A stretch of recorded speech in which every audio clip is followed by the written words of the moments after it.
Bonjour et bienvenue à la Minute Grammaticale de l'École de langue La Cité, épisode 15. Aujourd'hui, on aborde le discours indirect au passé. Avant de commencer, je vous suggère de regarder l'épisode 14 sur le discours rapporté au présent, où nous avons déjà expliqué les principes de base du discours indirect. Voici les rappels essentiels.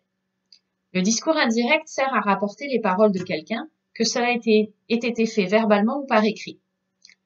On a trois grandes catégories de phrases à considérer: les affirmations, les ordres et les conseils, et puis les questions.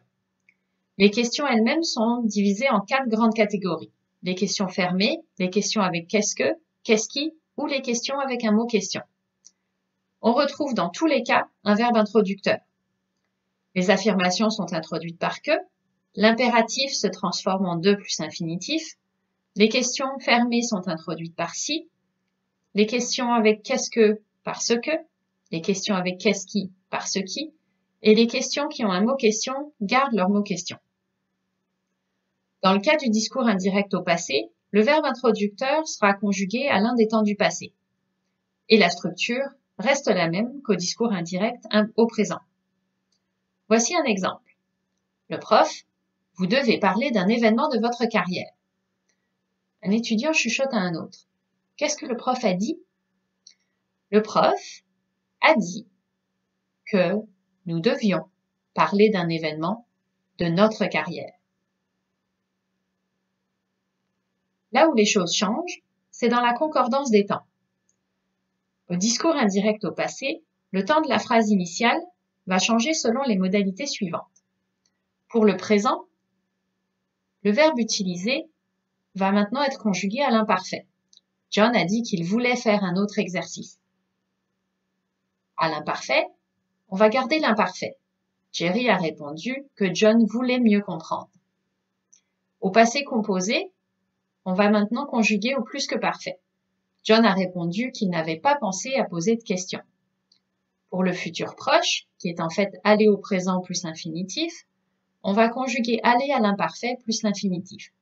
John a ajouté qu'il allait voir l'enseignante immédiatement.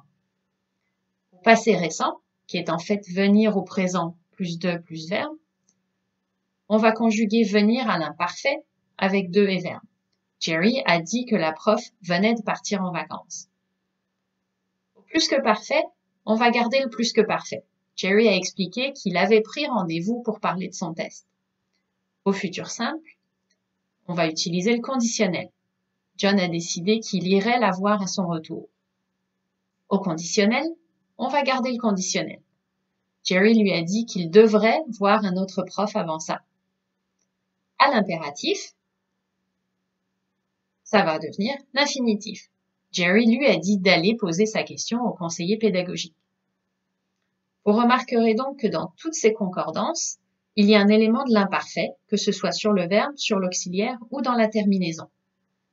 Au présent, ça devient l'imparfait. L'imparfait reste à l'imparfait. Le passé composé devient le plus que parfait, mais l'auxiliaire, qui était conjugué au présent, est maintenant conjugué à l'imparfait. Le futur proche, qui utilise aller au présent, va maintenant utiliser aller à l'imparfait. Le passé récent, qui utilise venir au présent, va utiliser venir à l'imparfait. Plus que parfait, l'auxiliaire est déjà à l'imparfait, on va donc garder la même chose. Au futur simple, qui est en fait l'infinitif plus les terminaisons d'avoir au présent, va utiliser le conditionnel, qui est l'infinitif plus les terminaisons de l'imparfait. Le conditionnel a déjà les mêmes terminaisons que l'imparfait, on va donc garder la même chose, et l'impératif, fidèle à lui-même, devient de plus infinitif. C'est tout pour aujourd'hui. On se retrouve au prochain épisode.